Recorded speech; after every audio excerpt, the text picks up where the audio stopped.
Hey, this is Russell Taylor. Welcome to this episode of Soulversations. Today we have my man Ben Williams, Washington, D.C.'s own bass player, jazz musician, soul music singer. He is incredible. And it's very special because I'm talking to you outside of the African American Heritage and Culture Museum here in Washington, D.C. So stay tuned for my man Ben. He is amazing. Oh, and now he is a governor for the Grammy chapter in New York City. So you stay tuned for all the magic that he brings. Soulversations, I'm Russell Taylor. Let's go. So today, welcome to Soulversations. I have a very special guest.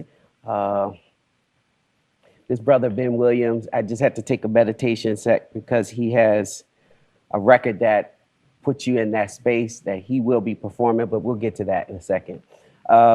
He is soul, jazz, R&B. I'll let him tell you. He has 3 projects out. He's on an independent label, Rainbow Blonde. It's something masterful about him as an instrumentalist because he is a bass player, but also the next level when he performs and he sings, it takes his music to a whole nother space. So we're very happy to have him here. And let's unpack some things and talk. So welcome, Brother Ben. How you doing, man? Thanks for having me. It's my pleasure. Thank you for being here with us at Soulversations. Indeed, indeed. Where are you from? I grew up in D.C., Northeast. Shout out, yeah. D.C., DMV. Yep. Okay. Yep. How does growing up in D.C. show up in your work, in your art? Well, I think you kind of touched on it. So, I always feel like there was at least when I was growing up, it was Chocolate City. Yeah. So there was always this sense of like Black consciousness in DC that was just pervasive in our culture and everything that we do, and was always creative. I was always just surrounded by creative people and just the energy of like Blackness was always here, and in a very like creative and intellectual way too. I always feel like that's a thing. I don't know if people really associate that that sort of like spiritual like thoughtfulness through the arts with DC, but people that are from here, we absolutely know about it, and it's a long legacy of it too. Everybody from Duke Ellington to Shirley Horn, Marvin Gaye, Michelle Ndegeocello. Right. There's just a long list of amazing artists from here that institutions like the Howard Theater, Bohemian Cavern. Absolutely. 14th and U since like the 20s. So the whole U Street corridor, right. It was our own little like Black Broadway. So the next question that comes to me is, considering the inspiration, by the way, I'd like to say that about all of the artists that are participating from the Washington, D.C. area, there is a very academic approach to the art, like canon, like writing a book. And I think that that's something that's really special that should be pointed out. Because Absolutely. It's another layer of authenticity, if you will. Yeah. So to that end,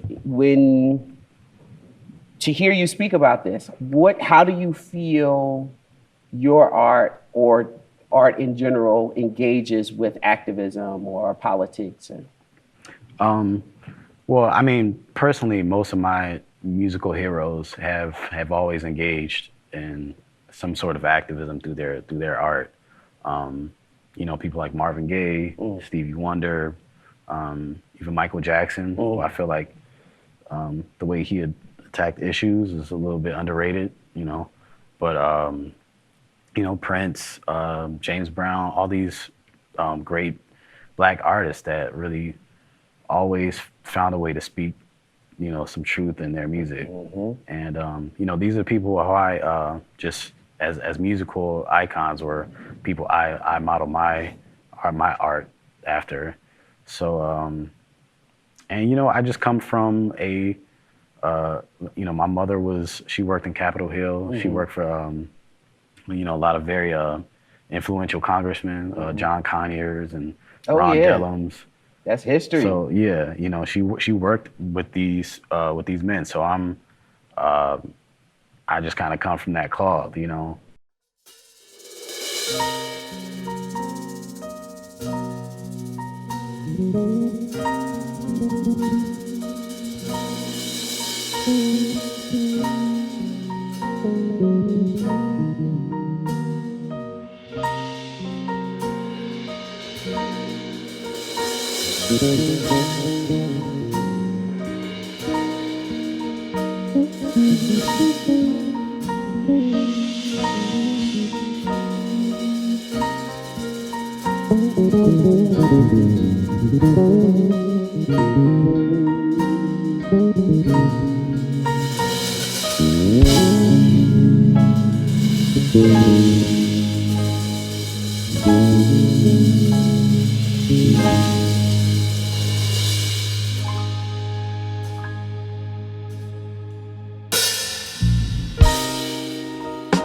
He paid the cost to be the boss.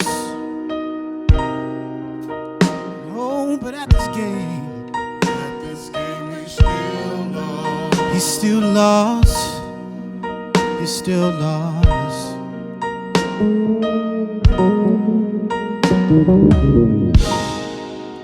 He paid the cost to be the boss. No, but at this game he's still lost. He's still lost. And oh, what happened?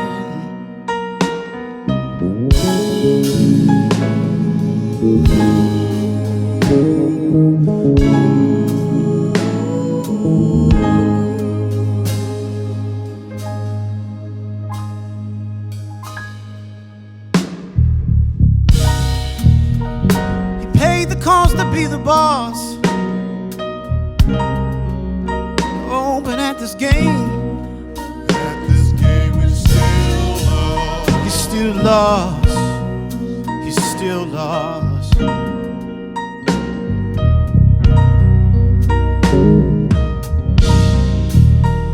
He paid the cost to be the boss. Oh, but at this game he's still lost. Still lost. And oh, what happened?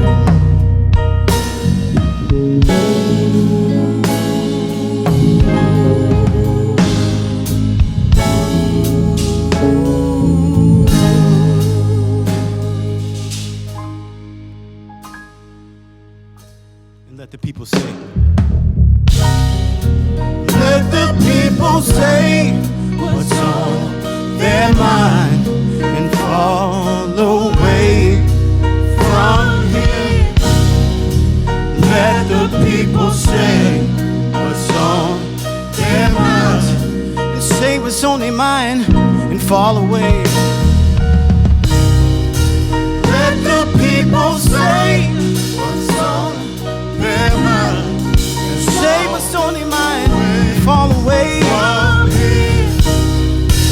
Let the people say what's on their mind, say what's on their mind and fall away.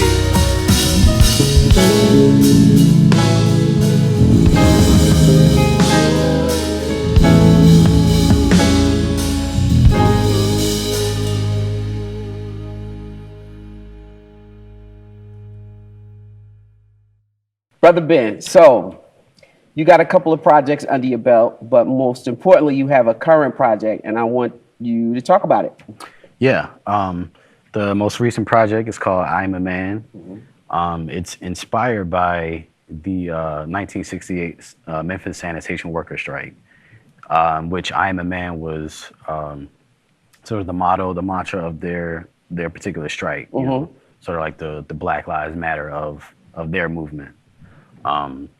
Actually, I was originally inspired by that phrase. I was watching that Ava DuVernay documentary, 13th, about The prison complex. yeah, about yeah, and so yeah, at the end, she had this like montage of these still images and kind of like current events, and had some of these like old throwback photos, and one of them was from that the historic protest, and just watching it, and something about it just kind of just stood out and struck me, just as this iconic image. I think Ernest Withers is a photographer, and you know, you've probably seen this before. These, this long picket lines of all these men holding a sign saying "I'm a man," and just kind of like the uniformity of it, and it just felt like a very solidarity, and there was something very powerful about the phrase itself. It's something just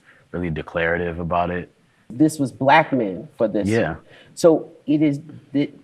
You don't see that often. Declarative, solidarity, black men, I'm a man, protest. So yeah, so it's strong. It's a response. It's a very it's a response to injustice, but it's they're like standing strong in it, and I just wanted to use that sort of spirit of not, to me, what I'm a man says is I'm going to tell the world who I am instead of letting the world tell me who I am. That's real.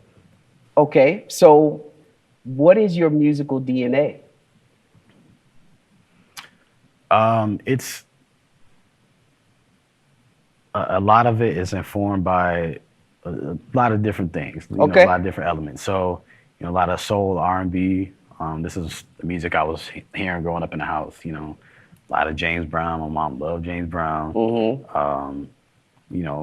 Prince. Prince was actually probably responsible for me just wanting to be a musician, wanting to be an artist. Just watching Purple Rain growing up. I was like, I want to play music. I don't know what it's going to sound like, what I'm going to do, but I want to be a musician like that. And, like people I mentioned before, Marvin Gaye, Stevie Wonder, all that Motown stuff. So, very much influenced by that. Naturally, go-go. Well, yeah, go-go. Goes without saying, But, also played in church, so there's a lot of gospel, just, I think, whether you're a religious person or not, I think the black church is sort of finds its way. I mean, it's so pervasive in our culture. It's just, it's in it. It's part of everything that we do. So there's that. What about jazz? I feel like jazz, you got some jazz in there. Absolutely. I mean, and that's I really learned how to play music, So I started playing jazz when I was in the 7th grade, DC public schools. They started. Shout out DC public school teachers. Absolutely. I'd already been interested in music at this point, just kind of teaching myself by ear. And, my mother recognized that and made sure I was in a school that had an arts program that I could explore whatever arts I was interested in. And, got turned on to jazz, Miles Davis and Train and all that stuff. These things, you speak about the arts program. This is the reason why we are here.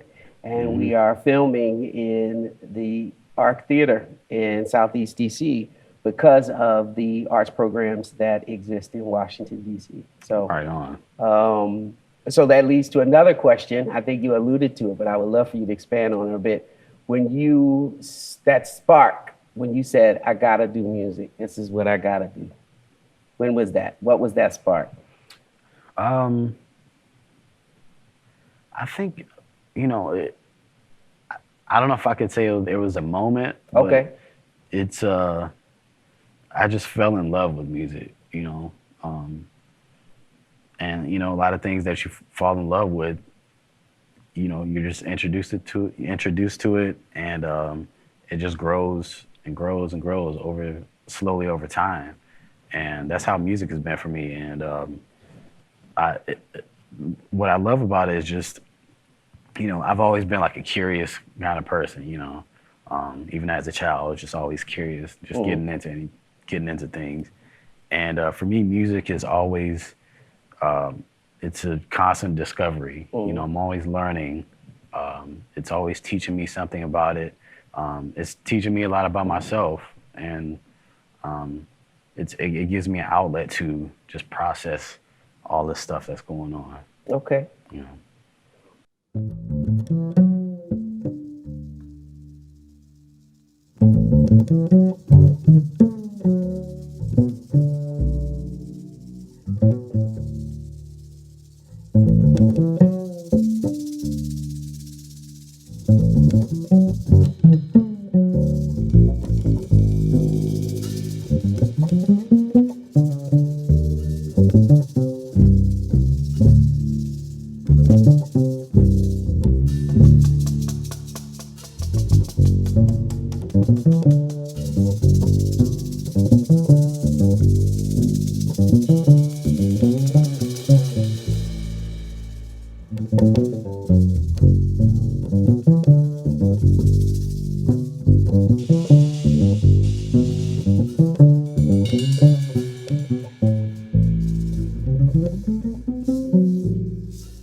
COVID.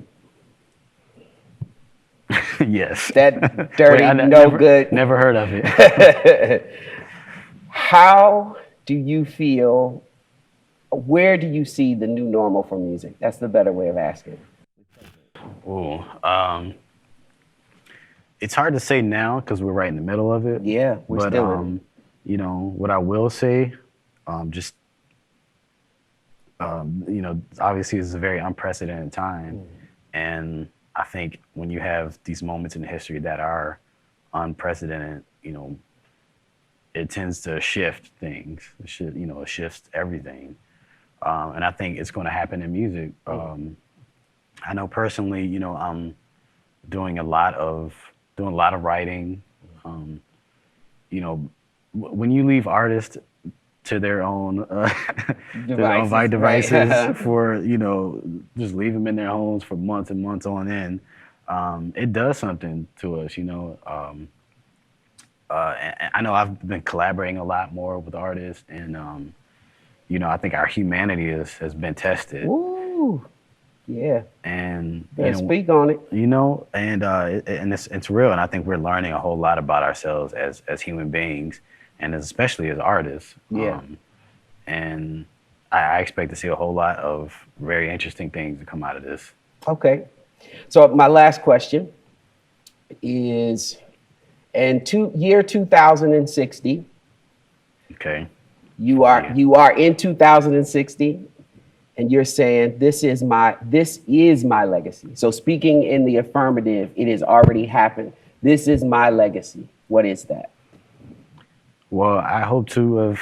No, affirmative. Okay, affirmative. It has already happened. Affirmative. And anything is possible. I have helped the world become a better place. Hey, couldn't have said it better myself. I think that is a valiant, respectable legacy. Brother Williams, All right. thank you for joining me. We're Thank you. about to have you on this stage and Yeah, tear it down. looking forward. Ladies and gentlemen, this is Soulversations. I'm Russell Taylor here with Ben Williams, and he's about to take the stage. He's got one record, Emmett Till. It's fire. Stay tuned.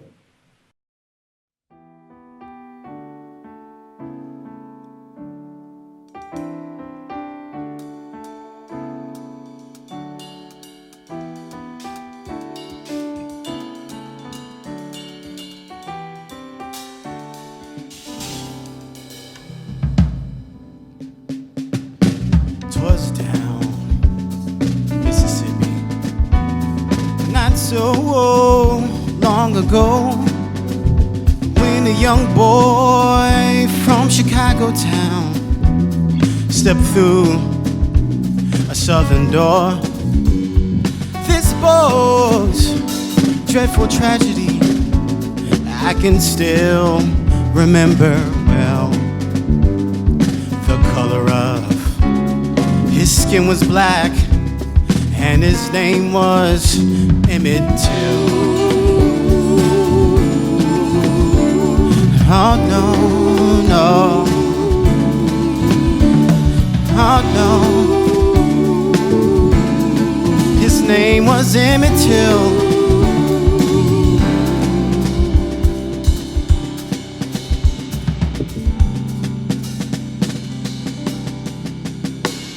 Someday they dragged him to a barn, and there they beat him up. And they said they had a reason, but I can't remember what. And they tortured him. They did some things too evil to repeat. There was screaming sounds inside the barn. There was laughing sounds out on the street.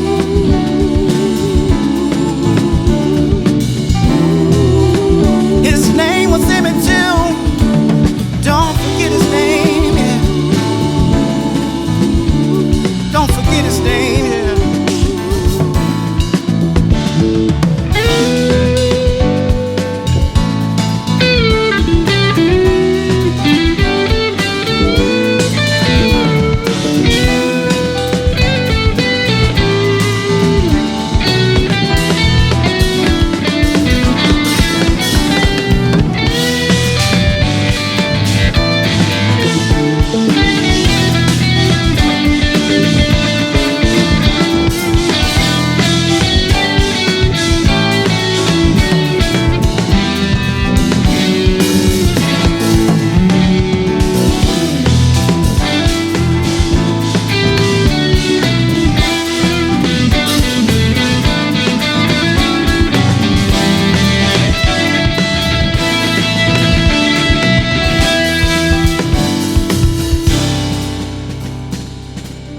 Don't forget his name.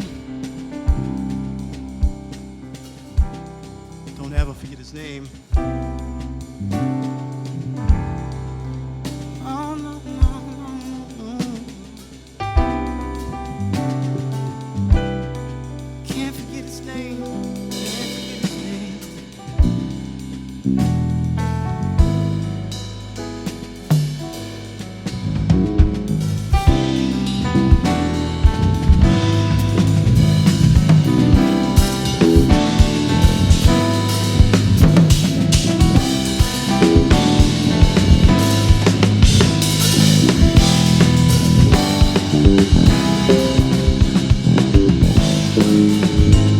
And if you can't speak out against this kind of thing, a crime that's so unjust, your eyes are filled with dead man's dirt, your mind is filled with dust.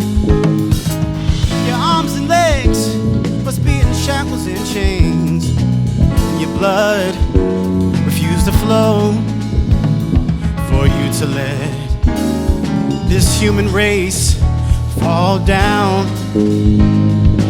so awful low.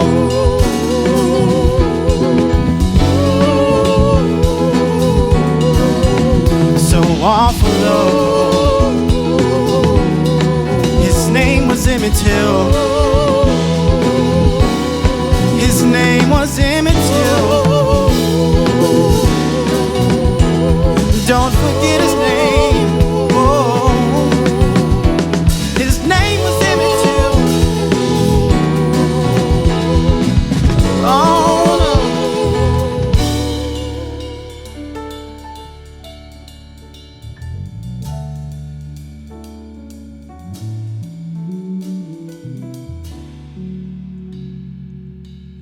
Don't forget his name.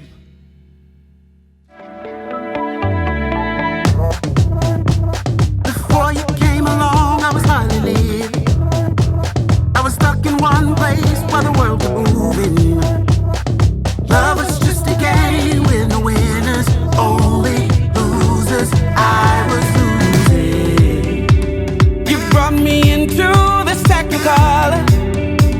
You patched me up and fixed me like no other. Okay, so Ben, this is the lightning round.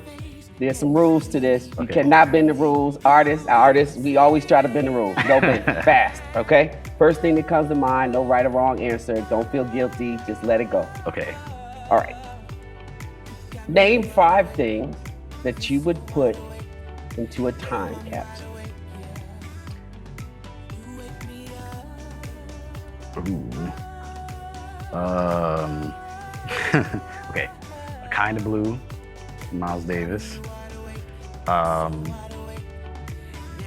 I'd put, how big is this time? Can I fit my bass You in can there? whatever, no, Okay.